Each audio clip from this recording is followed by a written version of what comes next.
Angibingelele bazalwane egameni lika Jesu Kristu waseNazaretha. Ngidele nje ukukhuluma ngesihloko lapha. Isihloko lesikhulu lapho khona ngitawuthi ngicela emaswati onke sithandazele uhulumende wethu bonke abantu laba semagunyeni bonke abantu laba ku leadership ku leadership ya uhulumende na ku leadership ye struggle bonke ngicela nje ukuthi sibathandazele ukuthi Ngcondvo tabo tisanguluke netindlebe tabo tive ngiloko nje lento ocela ukuthi asikuthandazele ngalamafisha sithini sithi Ngcondvo sanguluka Tindlebe Vuleka ngilapho la sabe sikhona khona namhla sitawukhuluma lokho ngidakubhekisela embonweni lengibe nawo kamoya moyingcwele wavulile emehlo ami ngathi ngiyabuka eveni laseSwatini ngabona kunekugijima lokukhulu kunekubaleka lokukhulu bantu batithela etimall ema shopping malls bangena bahalakashela babaleka bafuna indzawo yekubhaca labanye batithele emakhayeni ebantu bangakakhulekeli nekukhulekela batithele khona etindlini tebantu batithele emakamereni ngekubalekela simo lebesikhona labanye bebatithela etitolo bekukubaleka nje lokuhlukahlukene labanye batithele etikolweni solomane babaleka ngase ngiyabuta kamoya ukuthi labantu babalekela ini la kangaka ngabona umhlambo wemabhubesi kuphume emabhubesi ehla enyuka agijima nelive laseSwatini lamabhubesi bantu babalekela libutho lemabhubesi kuyavakala ngakhuluma ke kumoya kwangikhathatha lokhu ngakhathatheka kakhulu emoyeni wami lokhu ke kwendeke kwaze kwaba ngemaphinze lamabili lo mbono ubuye kwaze kwaba kabili Solomon ngibabona abantu Solomon ngisibona sive semaswati sibaleka siphithitela sibaleka kwaze kwaba kabili sibaleka sitithela etikolweni siyawufuna kubhaca etikolweni sitithela kuma shopping malls Solomon siyawufuna kubhaca sitithela etindlini tebantu sitithela etibhedlela Solomon sibalekela emabhubesi kuyavakala sengishito ke sengishito ukuthi lesive lesibesibalekele emabhubesi ngibe sengiyafuna ke la kamoya ukuthi lamabhubesi lawa abuyapi lamabhubesi lawa ayini kahle moyingcwele ke wase uyembula kimi embonweni wami wathi lamabhubesi lawa yimbi noma ke libutho lembi letawuqithwa nguhulumende kuyavakala lesive lesi sibalekela libutho lembi lelitawuqithwa nguhulumende ngicela abantu bakunderstande lokho ngicela bakuvisise futhi bantu bangajaki kuphendvula bangakevisisi libutho lelitawucithwa nguhulumende ulicithelani uhulumende lelibutho leli embonweni wami moyingcwele ungibonisile ukuthi kunananga labantu laba sebenza njengema terrorist lama arson attackers laba busy bahlasela ngemlilo bashisa takhiwo bayahlasela nangetibhamu benda lo monakalo loyo in retaliation noma in response government utase soqitha lapha inhloso ya government akusiko ukuhlukumeza sive inhloso ya government akusiko kulwa nemaswati but government yena inhloso yakhe kuthanyela nawo umkhuhlane lokhona noma kulwisana nanaba abantu labalwa guerrillas lele bahlasela hulumende guerrillas unfortunately these people they blend themselves in with the public bona babhace noma ke balamkhathini walesive lokwenda ukuthi kube lukhuni kuhulumende kuhlukanisa umuntu neguerrilla lokwenda kube bukhuni uhulumende kuhlukanisa lokho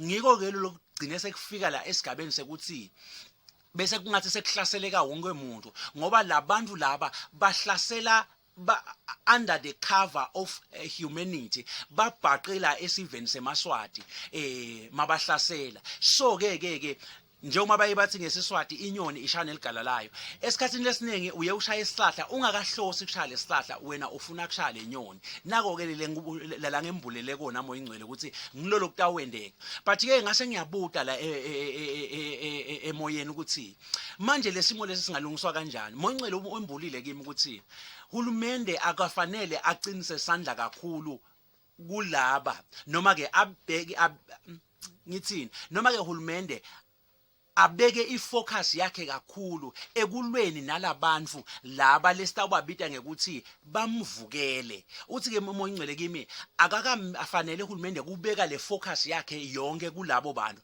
but yena akabeke ifocus yakhe ekulweni naletinkinga naletimbangela lelitibanga ukuthi labantu laba lesisibabita ngekuthi namhla bangemagerilla bavukele uhulumende.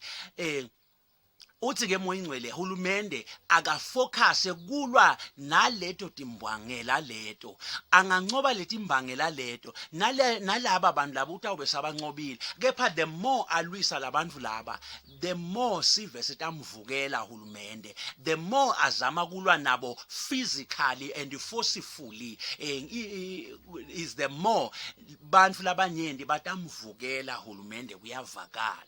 Kepha hulumende nakata ulwa naletinkinga full force, letinkinga leletiyimbangela yaloko ukuthi bamvukele, ngeleyo ndlela leyo utawube ushaya ematshela amabili ngasikhathi sinye, because utabe uncobile lo msindvo waphindze futhi waletha nekuthula eveni. Kepha kusebenzisa tikhwepha ati directe kulabantu laba kuphela, angamnaki letinkinga, lokho ngeke kulethe umsindo.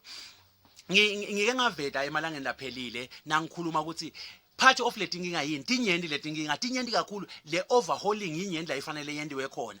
Kepha ke the bottom line ithi emakhosi ngekubeka abantu labanemesabako uNkulunkulu etikhundleni live liba nekuthula, live liba nekuthuthuka. Emakhosi ngekubeka abantu labaqotho etikhundleni tekuhola hulumende netingapani tahulumende, live liba nekuthula, live liba nencubekela phambili. Ngize ngenta tibonelo, ngabekisa ngabobani, ngabekisa ngabo Daniela eBhayibhelini, ngabekisa ngabani, ngabekisa ngaJosepha eBhayibhelini, ukuthi Josepha bekangumqhamuki eGibhithe futhi aqhamuke njengesigcili lesithengisiwe.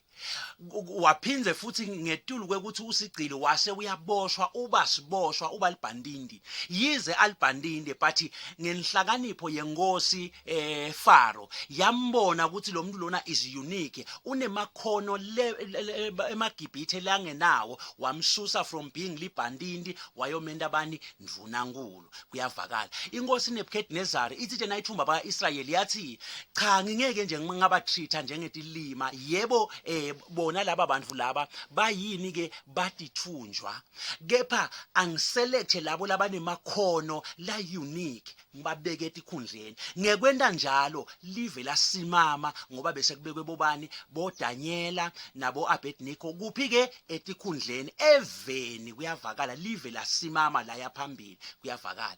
Ngiko ke lengushito ke ukuthi nathi silive simasingak apply lokho. Part of the problems sabe sincobile ngoba yini umthelela walokho uyekubeka abantu labakabi etikhundleni. Ngibekise ngaNambodi, Nambodi ugcwele abantu labakabi labeti inhlitho yebantu. That is why Nambodi ulibulele live laseSwatini, ulibulele live laseSwatini Nambodi.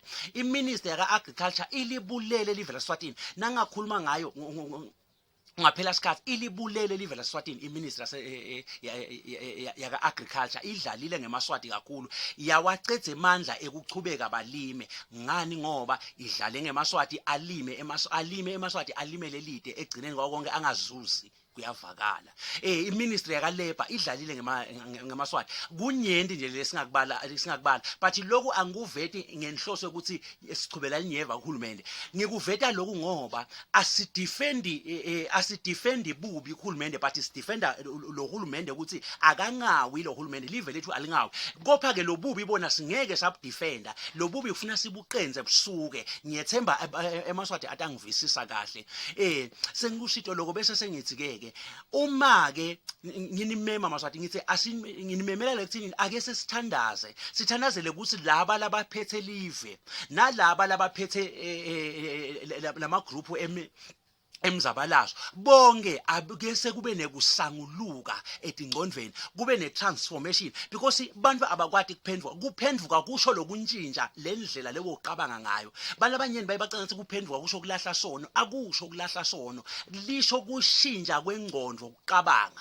nangabe bowuqabanga ubhekele bese uyaguqula ukuguqula lengqondo. So ngitomemetela irepentance kubo bonke, ake sekuntshintshe lendlela yokuqabanga, sibantu sebabe nendlela lensha yokuqabanga, indlela letawuletha itransformation kule live. Uyathi ngivabhlungu because live leSwatini ngihlala ngilibuka each and every day. This is the best country in Africa. This is the most beautiful country. This is the most developed country in Africa. Gamoya, but in the physical realm liyadwedwedla, lihamba phasi, lihambele emuva, lishaya kancane. Kudzinga nje adjustments, kudzinga nje ukuthi kukhishwe bantfu etikhundleni zite bedzilitwe, kufakwe bantfu labaqothwa etikhundleni zite, bantfu labaneliso lekubuka tintfo ngendlela yaNkulunkulu, bantfu labanekwesaba bani ke nkulunkulu kuyevakala. Ngithi ke sengigcina bese ngithi wena waphakathi ngwenyama, nawe ngiyakumema ukuthi lo mcondvo lele nguhlanyelako wemukele futhi uwuthathe futhi uimplement, because nakonakala eveni konakalela wena. Ngikhuluma nje nyalo ligama lelinyunzekako akusilo labo Namboti, akusilo labo agriculture, akusilo lete ministry yaka health, akusilo yaka education, but ligama lengwenyama. Ingwenyama ke kufanele yende bucotho ngekususa konke lokubolile, konke lokuselfish, konke lokunemhobholo etikhundleni telive, ifake lokune bucotho baNkulunkulu. Ligama lengwenyama litawakheka. Ngishito ngathi akusiyo inkosi lelihlanhlandela embusweni ekuthuthukiseni umbuso, but inkosi iba lihlahlandlela ngekuthi yona ibeke bantfu lababogalajana esibili etikhundleni, bantfu laba nevision. Ngekwenta njalo ligama lenkosi liyaphakama, kepha yabeka abantu labakabi, ligama lenkosi lena njani ke liyanyunzeka. Ngithi ngala magama lawa nje nginimeme nonke siye kulo umthandazo loyo. Nawe ngwenyama ngicela uve lo nanjani lo mbono njengoba sengishito. Loloko ngikhathatha kakhulu nginakule ngubonile kugijima kweMaswati. For the first time ngibona eMaswati abaleka, angasabalekele emavukela mbuso, kepha abalekela hulumende. It was my first time to see this thing. Lokusho ukuthi leli live it's heading for disaster. Ngicela siwekhute lo moya egameni likayise nelendvodana lamoya loyingcwele. I speak this as a prophet of God, ngoba uNkulunkulu ungembuleka lento leti kuze ngitivete. Inkosi nibusise kuze bephakade. Amen.